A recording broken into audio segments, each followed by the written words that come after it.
তব কথামৃতং তপ্ত জীবনং কবিভিড়িতং কলমশাপহম শ্রবণমঙ্গলম শ্রীমদাততং ভুবি গৃণন্তি যে ভুরিদা জনা। নমস্কার, অমৃতবাণী চ্যানেলে আপনাদের সকলকে স্বাগত। শ্রী শ্রী ঠাকুর, মা ও স্বামীজির রাতুল চরণে শতকোটি প্রণাম জানিয়ে শুরু করছি আমাদের আজকের পাঠ। 1884 মে। সুরেন্দ্রের অফিস, সংসার, অষ্টপাশ ও 3 গুণ। শ্রীরামকৃষ্ণ। অষ্টপাশ দিয়ে বন্ধন, লজ্জা, ঘৃণা, ভয়, জাতি, অভিমান, সংকোচ, গোপনের ইচ্ছা, এইসব। ঠাকুর গান গাহিতেছেন। আমি ওই খেদে খেদ করি শ্যামা। গান। শ্যামা মা উড়াচ্ছ ঘুড়ি, ভব সংসার বাজার মাঝে, ঘুড়ি আশা বায়ু ভরে উড়ে, বাধা তাহে মায়া দড়ি। মায়া দড়ি কিনা মাঘ ছেলে, বিষয়ে মজেছ মাঞ্জা কর্কশা হয়েছে দড়ি। বিষয় কামিনী কাঞ্চন। গান। ভবে আশা খেলতে পাশা, বড় আশা করেছিলাম, আশার আশা ভাঙা দশা, প্রথমে পঞ্জুরি পেলাম, পবার 18-16 যুগে যুগে এলাম ভালো, শেষে কোচে 12 পেয়ে মাগো, পঞ্জা ছক্কায় বদ্ধ হলাম।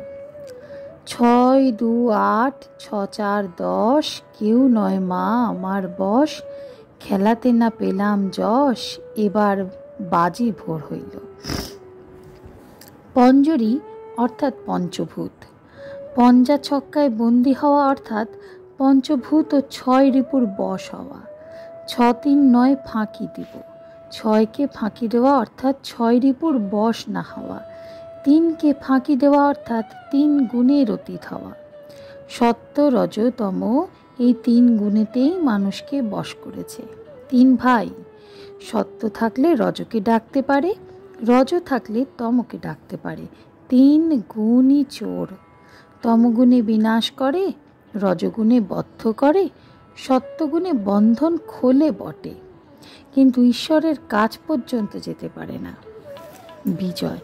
সহাস্যে। সত্যও চোর কিনা? শ্রীরামকৃষ্ণ সহাস্যে। ঈশ্বরের কাছে যেতে পারে না, কিন্তু পথ দেখিয়ে দেয়। ভবনাথ। বাহ, কি চমৎকার কথা! শ্রীরামকৃষ্ণ। হ্যাঁ, এ খুব উঁচু কথা। ভক্তেরা এই সকল কথা শুনিয়া আনন্দ করিতেছেন। 7ম পরিচ্ছেদ।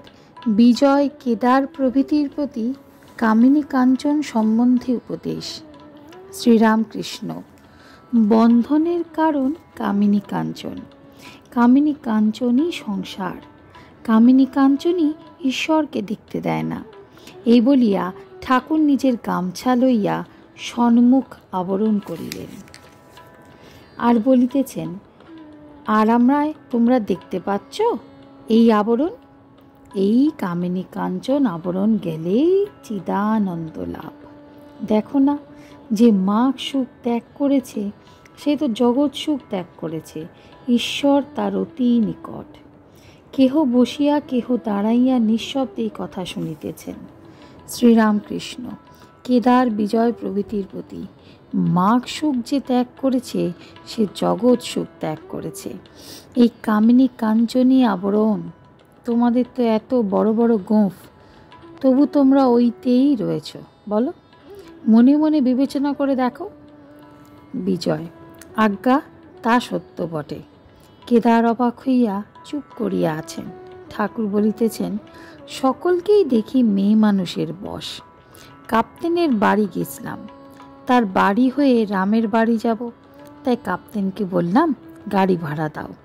কাপ্তেন তার মাকে বললে, সে মাগও তেমনি কা হুয়া করতে লাগলো। শেষে কাপ্তেন বললে যে ওরাই দেবে, অর্থাৎ রামেরা। গীতা, ভাগবত, বেদান্ত সব ওর ভিতরে। সকলের হাস্য। টাকা কড়ি সর্বস্ব সব মাগের হাতে। আবার বলা হয়, আমি 2 টাকাও আমার কাছে রাখতে পারি না। কেমন আমার স্বভাব। বড়বাবুর হাতে অনেক কর্ম, কিন্তু করে দিচ্ছে না। একজন বললে, গোলাপিকে ধর, তবে কর্ম হবে। গোলাপি বড়বাবুর রাঁড়। আজকের পাঠ এই পর্যন্তই। নমস্কার। কথামৃতে সুধাধারার সাথে শ্রী শ্রী ঠাকুর, মা ও স্বামীজির অনুধ্যানের জন্য চ্যানেলটি সাবস্ক্রাইব করুন।